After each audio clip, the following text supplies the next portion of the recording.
Former ENUGU State Governor, Dr. EX-GOV, has stirred up a debate online after he stated during an interview that the Igbos created many states in Nigeria, including Lagos and Kano.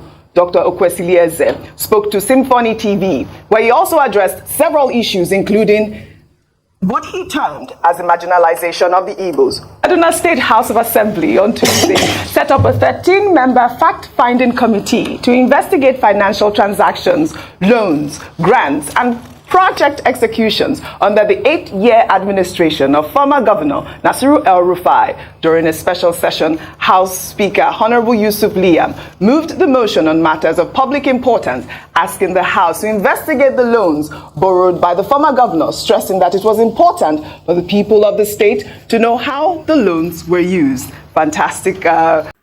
So guys, we all know that the ex-governor EL-RUFAI has left the APC for SDP, and now the probe has started. Tinubu is wielding a very strong stick against him. They are now going to probe him to know how he managed the loan he borrowed in the state. So guys, you can see the dirtiness of Nigeria politics. You know, when this man was still a member of the APC, when he has not declared, you know, his movement to the SDP, nobody bothered about probing him, investigating how he managed the money he borrowed. But since he left for the SDP, the probe has begun. Nigerians, no place is safe, and that is why a member of the National Assembly, who is from the Labour Party, told somebody that if you speak, they will get a judge to remove you. And that is why they are just there. They can't do anything. They can't even help themselves, not to talk of speaking up for the public. So guys, Nigeria remains a joke until we get competent hands to manage this country.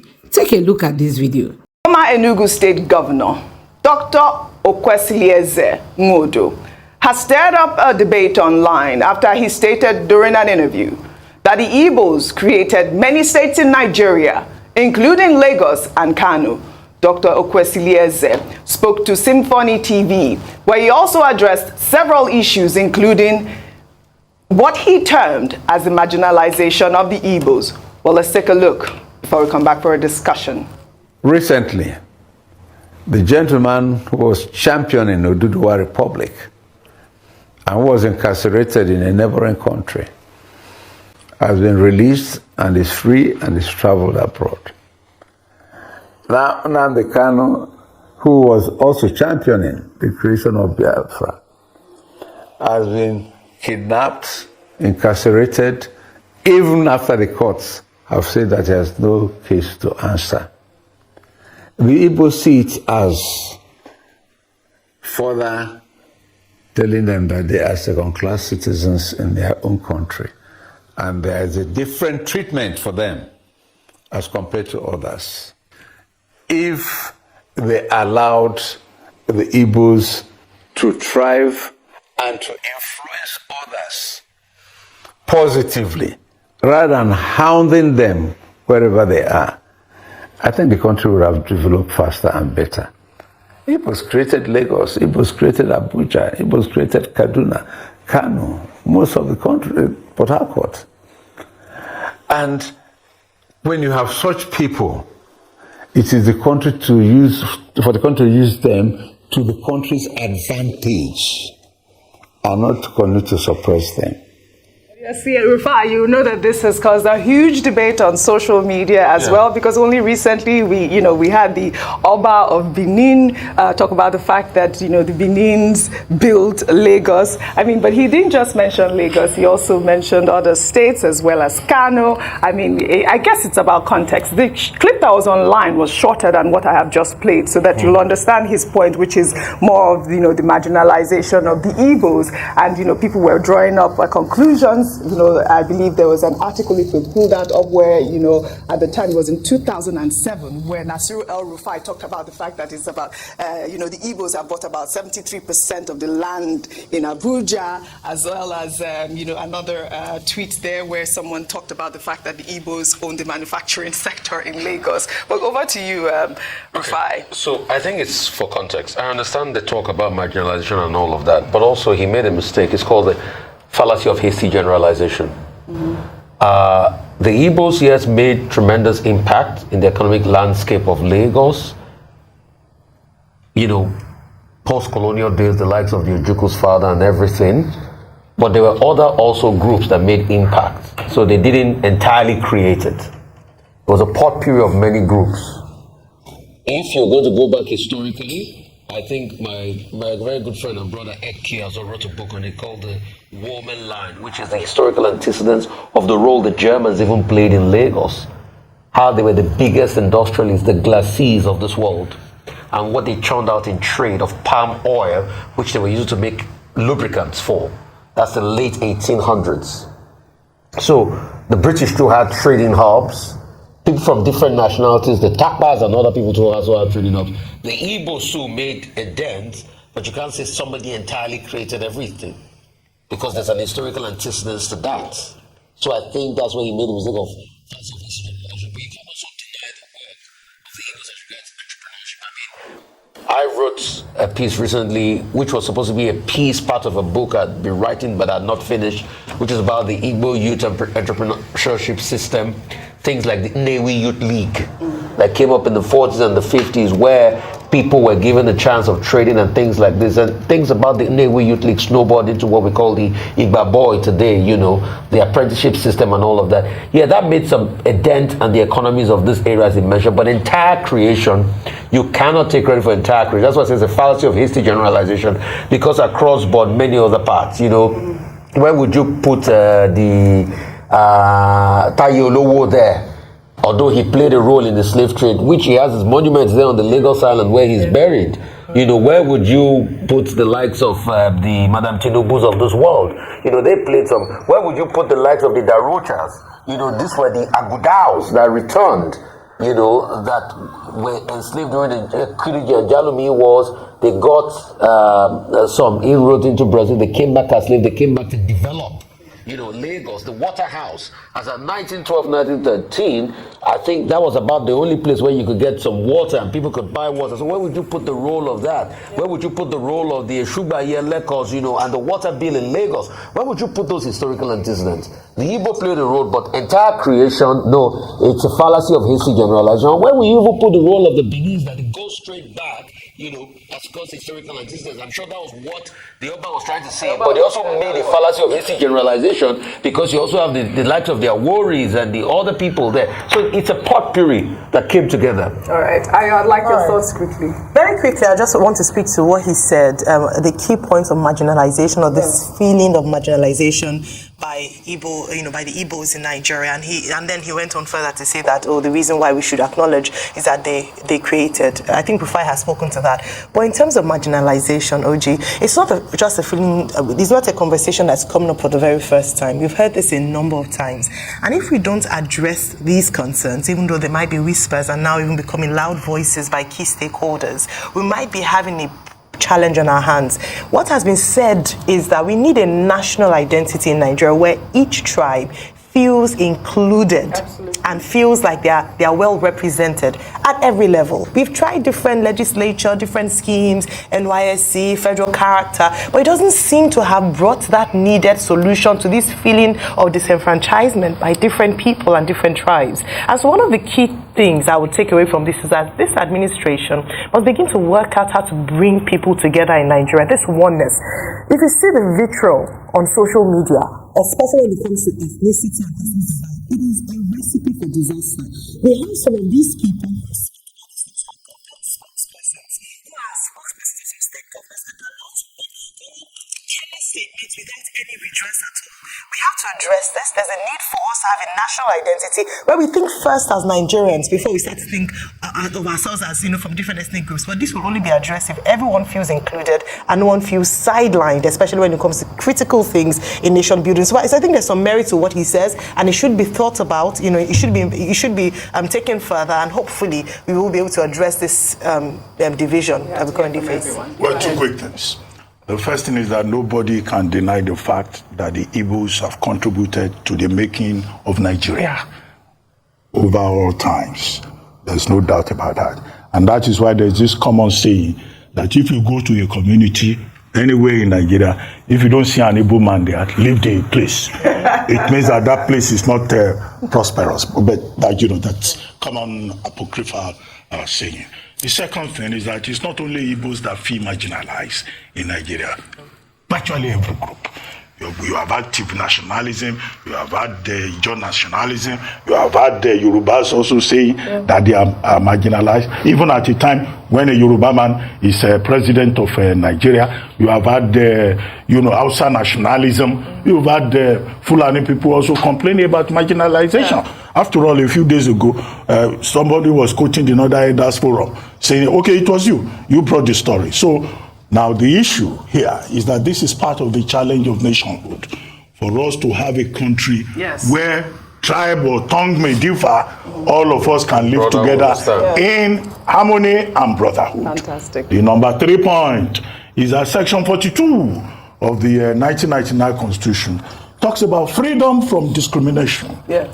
So nobody inside Nigeria, whether male or female, should be discriminated against either on the basis of ethnicity or religion or circumstances or place of birth. Fantastic. Now, until we begin to respect our own laws, you keep having this conversation about, this group is superior, that group is not superior. But we have excellent people in every part, in all the 774 local governments that make up this territory called Nigeria. Fantastic. Well said, you all. I love that debate. Well, all right. Yesterday we took the story of EL-RUFAI and we talked about the fact that he didn't respond to the Kaduna State governor. But anyways, in the meantime, we'll take another story. The Kaduna State House of Assembly on Tuesday set up a 13-member fact-finding committee to investigate financial transactions, loans, grants, and project executions under the 8-year administration of former Governor Nasiru El-RUFAI. During a special session, House Speaker Honorable Yusuf Liam moved the motion on matters of public importance, asking the House to investigate the loans borrowed by the former governor, stressing that it was important for the people of the state to know how the loans were used. Fantastic news at this point. Well, in the same vein, the Kano State Anti-Corruption and Public Complaints Commission has brought fresh charges against the national chairman of the All Progressives Congress, Abdullahi Ganduje. The chair of the anti-graft agency said the commission is investigating a case in which the Ganduje administration allegedly diverted 51 billion naira. The commission also stated that during the twilight of the Ganduje administration, 1 billion naira was withdrawn from the state's account for road rehabilitation, but the sum was allegedly diverted. Abdullahi Ganduje has been in the news lately. Coming from his Bajwe suspension, that's what I call it, on the APC, and his reintroduction. But I love the fact that this probe is going on within all of the states. Well, in Niger State, Governor Umar Bago has issued a shoot-at-sight order to security operatives in the state amid heightened insecurity, and has also declared a state of emergency after 2 persons were killed during an attack by thugs in Minna, the state's capital. Governor Bago gave the orders while speaking with journalists during the annual Durbar Festival on Sunday. The governor blamed the unrest on artisanal miners, adding that maximum force has been adopted to tackle the situation. He also added that any building found housing thugs will be demolished, and that any thug found with any weapon will be dealt with accordingly. Dr. Bati, you know the law, but because I have to ask you, does he have the powers to do that? Shoot at sight? Only yesterday we saw him throwing wads of naira notes, and now, maybe the governor was speaking simply out of emotion and concern, because there were reports that some thugs, seized a community. And he was also quoted as saying that this was as a result of the activities of artisanal miners in that state. But, nobody should be shot on sight. That's simply jungle justice. And our laws do not provide for jungle justice in terms of conduct. Where people commit a crime or any type of felony, they are to be arrested and then made to go through due process. Absolutely. So shooting people on sight, it's out of the question. As for the probes that you referred to in Kano and in Kaduna State, look, there should be no, simply because we're running out of time, there should be no witch hunt. This should not be out of political vendetta. And the persons who are being probed, they know, as persons who have gone into the public arena, once you go into the public arena, you can be asked to come and give account. That is it. And I'm sure that EL-RUFAI himself, who has been governor, who has been in charge of due process, he knows that a day like this could come. Absolutely. And I'm sure he has enough ability to be able to make himself available and defend himself. Well, as for Alhaji Ganduje, Dr. Ganduje, well, again, there should be no political vendetta. There should be no witch hunt. Every human being, whoever they are, should be allowed to have a fair opportunity to defend themselves. Well said, Dr. Bating. We'll take our final story under entertainment. Just days after popular cross-dresser Bob Risky was sentenced to 6 months in prison for abusing the Naira, the Economic and Financial Crimes Commission on Tuesday filed a 3-count charge against famous nightlife promoter Pascal Okechukwu, also known as Cubana Chief Priest, for alleged abuse of the Naira. The anti-graft agency, in a statement released on Sunday, had said that it is investigating several celebrities who may have been involved in currency abuse. Cubana Chief Priest was accused of spraying and tampering with the Naira at a social event on February 13th, 2024 at Eco Hotel to the tune of 500,000 Naira, a crime punishable under Section 21 of the CBN Act 2007. He was also accused of spraying money back in 2020.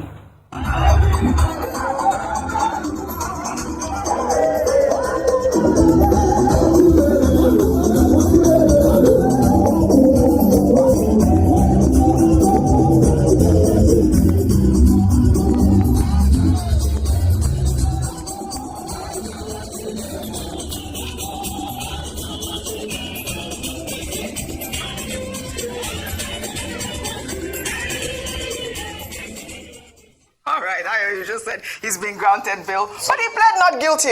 Just so you know. So if there's anything to go by, what I just said, so you can see the difference between the case and the other man. Right. Yes. You see, the other man was kept in, ostracized before he was finally prosecuted. This one has been granted bail. So that's why I say, this our fight against corruption. I still keep daring the EFCC. They should start with the political class. There are many videos of politicians that don't have immunity that have been shown to have sprayed money. If you can really go for it, we know you are ready and you are serious. Also, people within your own fold that have been seen to do these things, please go rat it out, rat them out. Of course, the world is watching and wants to see how this case will be handled compared to the way. To be fair, it's before 2 different judges. So, like Dr. Bati said, the judge has the discretion to give a sentence to people. But I think it will be really sad if there's a stark difference in the way that his case is being handled compared to Bobrisky's case. Well said. Very big. So guys, you have seen it for yourself. Honestly, a lot is going on in this country, and you've also seen the topic on marginalization of the Igbos. Sometimes I don't just want to be talking about topics like this, because I don't want us to segregate further. I want Nigeria to be united, for God's sake. Let this country be one, and our politicians have got a whole lot of role to play. But they don't care. Like Tinubu came in, like when Buhari was elected, he said for those who did not vote him, they should not expect anything. And that was exactly what he did. Now, Tinubu has still come in. For the fact that he did not gain votes from the southeast and all that, you can see how he's still doing his things. The people working with Tinubu are mostly from the Yoruba and the northern, parts of the country. And we keep saying we are one united Nigeria. My dear brothers and sisters, how do you expect this unity to work when we are not practicalizing it? So guys, you have seen it for yourself. I don't know what you have to say about this video. Drop your thoughts in the comment section below. Please don't forget to subscribe to the channel and turn on the notification bell. Thank you.